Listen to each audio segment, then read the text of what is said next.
What a beautiful day it is here in Vancouver, city of Vancouver. We're here at David Lam Park in Yaletown to do a little bit of Japanese beetle larvae sampling. I'm here with my colleague Nick, who is diligently digging a beetle pit at the moment.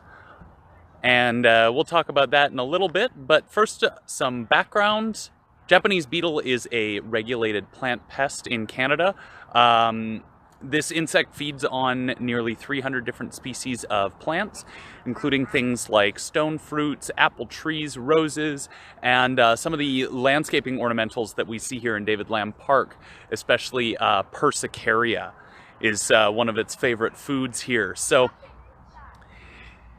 we first found Japanese beetle in Vancouver in 2017. The Canada Food Inspection Agency has an ongoing monitoring program because this is a regulated pest. So even though the beetle wasn't here at the time, there was regular trapping and checking for it. And when we got a positive hit in one of those traps, we knew that we had an issue. The beetles were eventually tracked back here to David Lam Park, and this is the epicenter of the beetle infestation in Vancouver. Over 90, I believe even over 95% of the beetles that we trap in Vancouver are trapped in this park and around it. Directly across False Creek behind me is Charleston Park, somewhere kind of around there. And there are significant trap detections over there as well. The beetles seem to be able to fly across False Creek, or they're very successfully hitchhiking over there one way or the other. So let's go and take a look at what Nick is doing here. And he can maybe tell us a little bit about the sampling technique. Hey, Nick. Thanks, Corbin.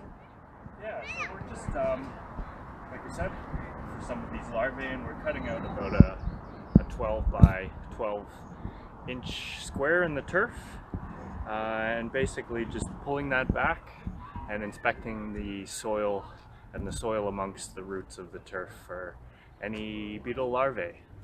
So is this the best time of year to be sampling for beetle larvae? It's kind of early in the season, so they should be, they should be for the ones that were overwintering, sort of moving back up into the root zone of the grass, and they'll recommence feeding. So yeah, this should be a relatively good time to start looking for larvae. Good time to start. Yeah. Awesome. So and you've started the soil pit here? We have, yeah. We've got about a roughly 12 by 12 grid here. I recommend a larger shovel next time, but what can you do? So, Budgetary constraints are real.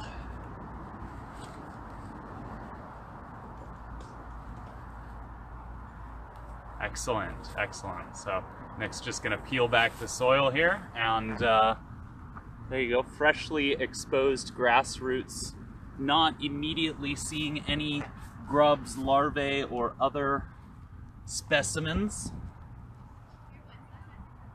yeah, not a bug larvae, but a little insect. Oh, look at him go. Well, he's probably pretty confused, this fella. Yeah. Or maybe it's a lady, but either way, very confused. So yeah, this park is sort of the epicenter for Japanese beetle in Vancouver, and it's been an ongoing site that's been treated using a really low risk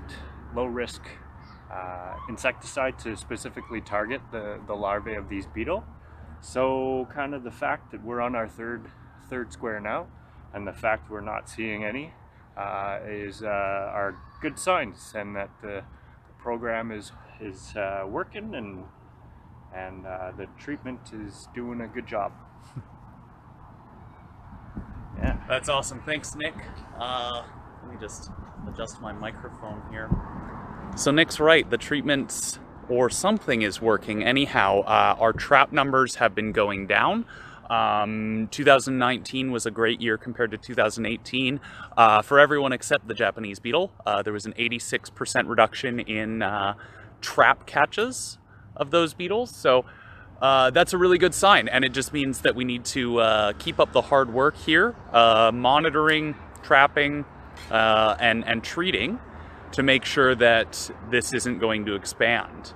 We've been fortunate so far that that the beetle hasn't been able to establish anywhere else in the city. We were talking about this a bit earlier with one of the park staff, but I'd be much more concerned about the outcome of this fight if the beetle was establishing outside of David Lam. But after 3 years, the movement restrictions that apply to landscapers, home gardeners, anyone dealing with green waste, as well as the treatment program and the communications that have been going on around this, appear to have been successful. Obviously, it's too soon to pop the champagne just yet, but we're definitely seeing positive results, and that's majorly thanks to the partnership efforts that are going on here. I mean, this program is a combination between the City of Vancouver, Vancouver Parks Board, the BC Landscape and Nursery Association, the Province of BC, and the Canada Food Inspection Agency, as well as my organization and our organization, the Invasive Species Council of BC. So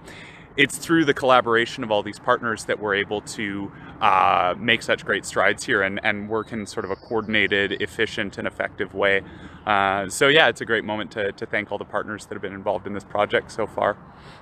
I think Nick is doing a bit more of a thorough look through the grass there. So let's see if Nick, you found anything yet? Afraid not.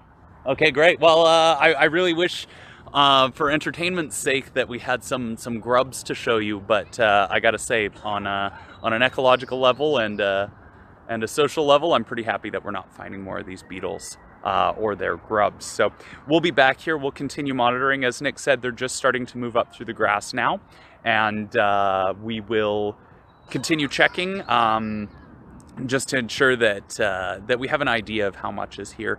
If they were really dense, we'd have to be more concerned. But yeah, gotta say, this is reassuring. So this is Corbin Manson, youth facilitator with the Invasive Species Council of BC.